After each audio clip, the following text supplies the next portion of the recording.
Pernah nggak sih, kamu lagi punya masalah berat, entah itu masalah kerja, hubungan, atau hidup terasa serba salah, tiba-tiba badan rasanya lemes luar biasa.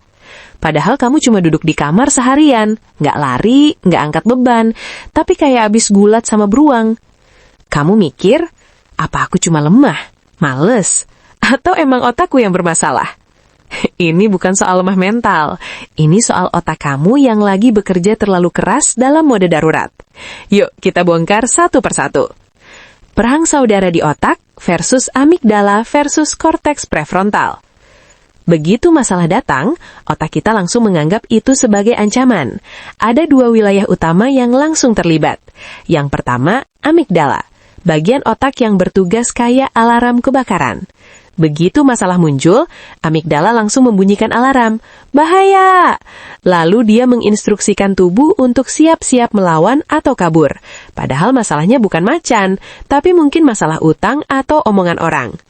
Akibatnya, korteks prefrontal, bagian otak yang bertugas mikir jernih, bikin rencana, dan mengontrol emosi, jadi mati gaya. Energi yang seharusnya dipakai buat mikir solusi, malah dialihkan ke sistem alarm. Jadinya apa? Kamu merasa bingung, sulit ambil keputusan, dan emosi mudah meledak. Bukan karena kamu bodoh, tapi karena CEO otakmu lagi dilibas sama alarm yang terus berbunyi. Energi habis tanpa gerak, borosnya hormon stres. Kamu mungkin mikir, tapi kan aku cuma diam, kenapa lemes banget? Ini dia kuncinya. Ketika amigdala aktif, tubuh mengeluarkan hormon stres seperti kortisol dan adrenalin. Hormon ini sebenarnya berguna buat lari dari bahaya. Tapi kalau masalahnya nggak selesai-selesai, hormon ini terus mengalir dalam waktu lama. Tubuh kamu seperti mobil yang mesinnya digas terus tapi nggak jalan. Bahan bakar glukosa tetap terpakai, tenaga terkuras, tapi nggak ada hasil fisiknya. Ditambah lagi, kita biasanya jadi malas gerak, jadi energi yang sudah terpakai nggak tergantikan dengan baik. Akibatnya, habis deh energi kamu, tanpa melakukan apapun. Hilangnya semangat, dopamin yang padam. Coba ingat, waktu lagi berat, apa kamu jadi kehilangan minat? Nggak mood nonton film favorit, malas ketemu temen, bahkan makanan kesukaan pun terasa hambar. Itu efek dari dopamin. Dopamin adalah zat kimia di otak yang bikin kita merasa senang, termotivasi, dan punya semangat.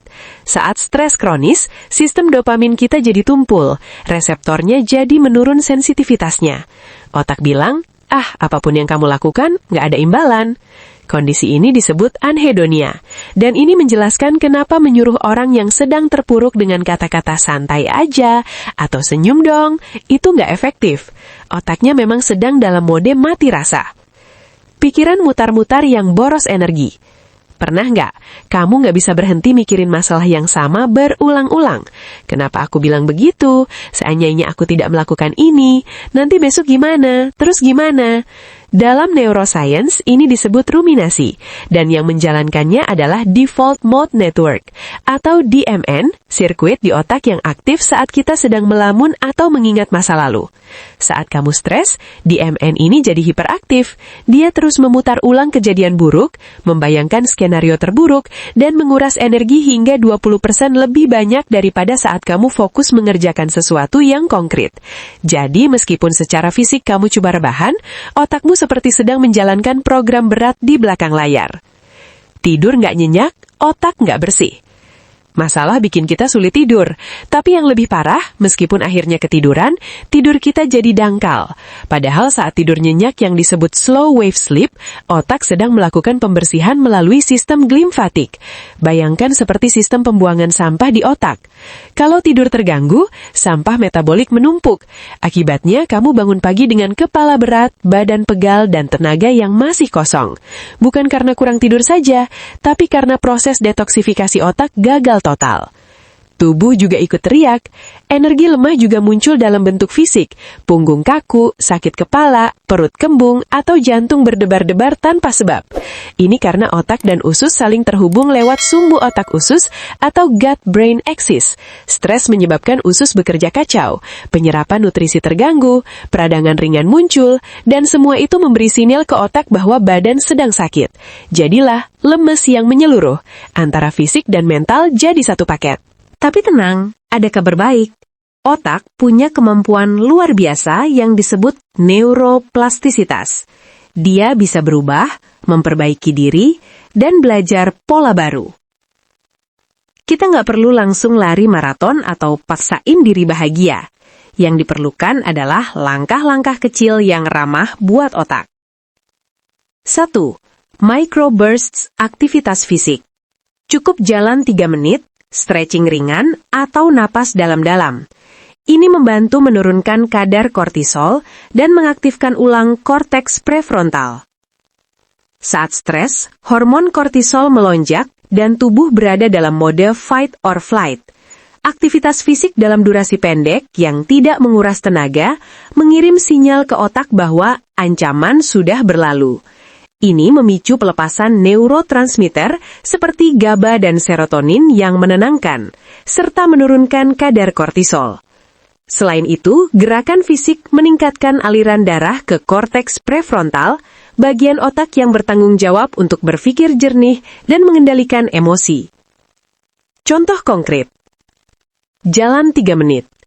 Saat kamu merasa pikiran kacau karena deadline pekerjaan, berdirilah, tinggalkan ponsel, dan jalan santai di sekitar ruangan atau halaman rumah. Hitung langkah perlahan, fokus pada sensasi kaki menyentuh lantai. Dalam 3 menit, biasanya detak jantung mulai stabil dan pikiran terasa lebih ringan. Stretching ringan. Saat leher terasa kaku karena tegang, coba gerakan sederhana. Miringkan kepala ke kanan, tahan 10 detik, lalu ke kiri. Angkat bahu ke telinga, lalu lepaskan. Lakukan 3-5 kali. Gerakan ini melepaskan ketegangan fisik yang seringkali tanpa sadar kita tahan saat stres. Napas dalam.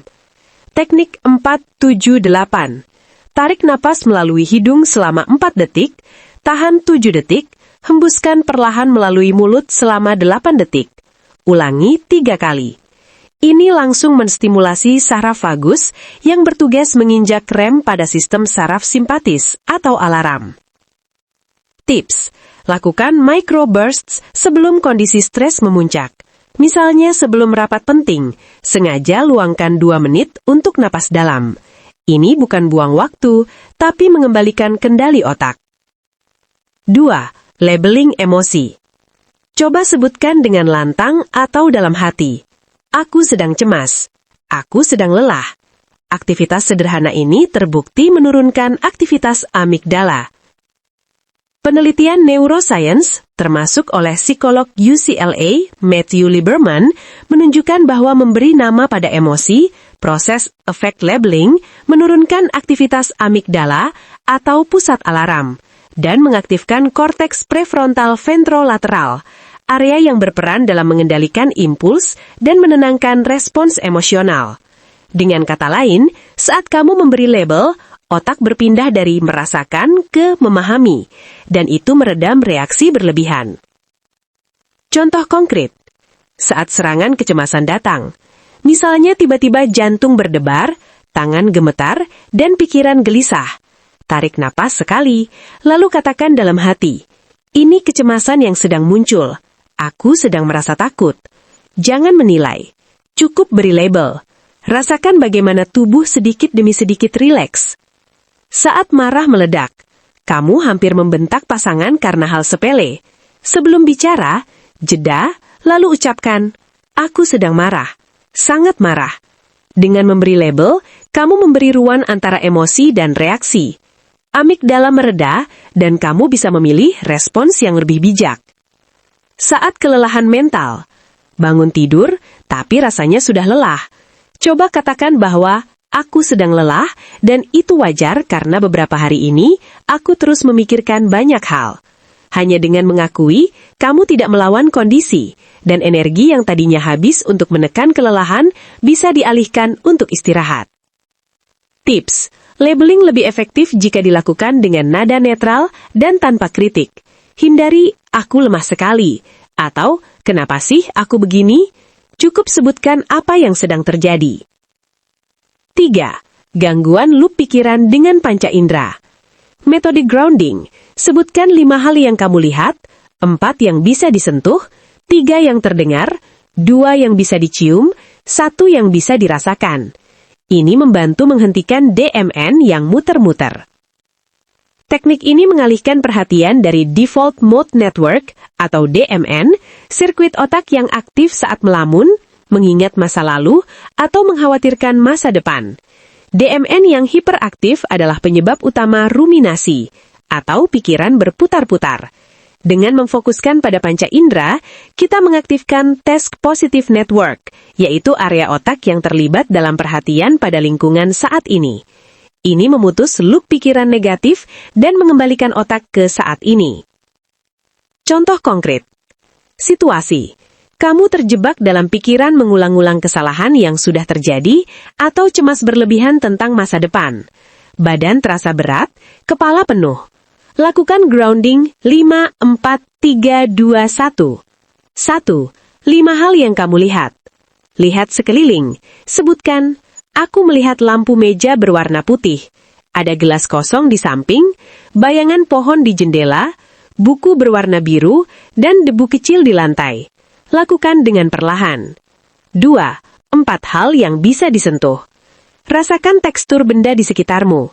Aku menyentuh permukaan meja yang dingin, kain baju yang lembut, rambutku sendiri, dan ujung jari yang saling bersentuhan. Fokus pada sensasi fisik. 3. 3 hal yang terdengar. Tutup mata sejenak. Dengarkan. Aku mendengar suara kipas angin, suara kendaraan jauh, dan napasku sendiri. Jangan menilai, cukup amati. 2. 2 hal yang bisa dicium. Cium aroma di sekitar. Aku mencium aroma kopi dari cangkir tadi dan sedikit aroma sabun dari tangan. Jika tidak ada bau mencolok, bisa juga bayangkan aroma yang kamu sukai atau cium benda seperti baju bersih. 1. 1 hal yang bisa dirasakan. Rasakan sensasi dalam tubuh. Aku merasakan berat tubuhku di kursi, atau detak jantungku, atau angin kecil di kulit. Fokus pada satu sensasi selama beberapa detik. Hasil. Setelah latihan ini, biasanya pikiran yang berputar-putar melambat. Tubuh terasa lebih tenang, dan kamu bisa berpikir lebih jernih. Tips. Teknik ini bisa dilakukan di mana saja, di kantor, di mobil, setelah parkir, atau saat sulit tidur. Latih secara rutin, agar otak terbiasa keluar dari loop ruminasi dengan cepat. Teknik ini saling melengkapi. Microbursts bekerja dari luar ke dalam, mengubah keadaan fisik untuk menenangkan otak. Labeling emosi bekerja dari dalam keluar, memberi struktur pada emosi sehingga otak tidak kewalahan. Grounding memotong loop pikiran yang boros energi dan mengembalikan fokus ke saat ini. Kombinasinya sangat efektif untuk mengembalikan energi yang lemah saat dilanda masalah, karena ketiganya menargetkan inti dari kelelahan mental, yaitu aktivitas amigdala yang berlebihan, korteks prefrontal yang mati gaya, dan DMN yang hiperaktif. Jadi, kalau kamu merasa energi habis saat sedang bermasalah, ingat, itu bukan karena kamu lemah, malas, atau gagal. Itu karena otakmu sedang bekerja mempertahankanmu dengan cara kuno dan boros energi.